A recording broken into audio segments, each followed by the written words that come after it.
Okay, so we're here in the Taj Mahal of crew tents, and Scott, who is a support crew professional, sets this up. He spends the whole day before the event setting it up, just relaxing, setting it up. And Scott, explain how many people are in here. So we've got 3 runners in here at the moment.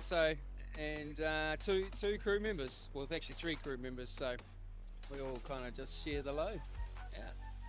So sharing space, crew, food, bass. Bass. Yeah. Butt butter. No, butt butter. Yeah. Excellent. And what makes a good crew or run a tent? Knowing the process of each runner, I think, making sure that they're all on track and just identifying any little bit of problems they may have and attending it then and there rather than letting it spiral out of control. Yeah. So each lap at a time. Each lap at a time, just checking in with them each one, making sure they're all good, keeping hydrated, keeping on top of their, making sure they're drinking all their liquids and having a bit more extra carbs or calories when they come back in. And what do you do for the quiet runner who's like they're past the talkative stage? How do you interpret what they need and stuff? That generally comes from having that conversation at the beginning, making sure you know how much they want to be pushed, so they don't have a little tanty when you start applying a little bit of pressure. But most of them guys here are pretty experienced, so they have a pretty good idea of what happens and what they need to tell us to make sure that they go the distance.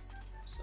Yeah, it's a bit of a fine line between the hard as nuts sort of Goggins pep talk versus the nurturing sort of mum telling you what you should do, isn't it? Yeah, it's definitely a balance in between those two, especially in the later stages when you can tell that they're not liking life. So. Yeah, most of these guys, we've had a conversation and they want to be pushed, but sometimes a little bit of a gentle approach on a couple of laps doesn't hurt, and then and just reaffirming that we understand what they're feeling and that they can go the distance, and it's just they can hurt later. So, yeah. Sweet. And what about gear-wise and a good setup? What have you got in here that makes the Taj such a attractive offering that you have so many people wanting to move into your space? It doesn't have to be complex, like just the simple things, something to heat any food that want to be heated, have your chili bin obviously, and making sure that they've got a bit of especially when you've got a few people in the tent, you've got to make sure that they're organised and you know where all the gear is and obviously you've got to make sure they're all different.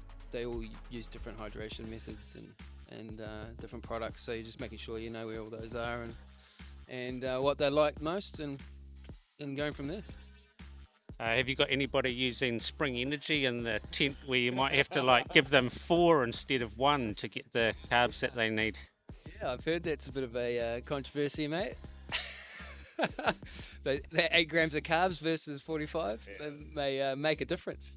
That's bad mass, isn't it? It's a bad mass and a marketing nightmare. Yeah. But other than that, mate, people like a good floor. It's another thing. Yeah, this is a good solid floor. It seems to be a bit of a hit, having a good floor. So it's all good. But other than that, I think we're just keep it simple, mate. Don't try to overcomplicate it. Okay, do you mind if we have a bit of a tour? You can tell us. Go hunting. Tell us what some of the key points here in the setup. We got one of them is very simple. He's probably just got a chair and a table, a few items, and then you go to the more complex people that are a little bit more experienced, mate. They got the drawer system, undies, toilet paper, bit of toilet paper. We labelled, you see, makes it easy for us.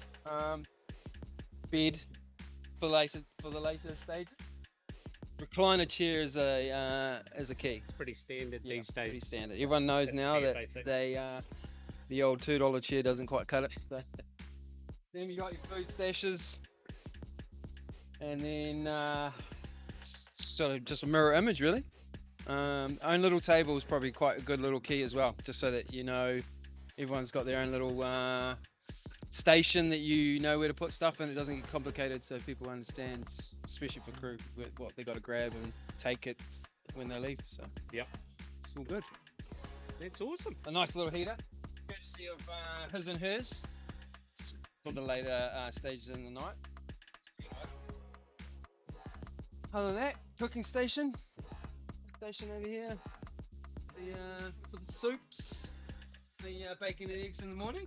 So you got the bougie seasoning there. You gotta have that's- the extra sodium.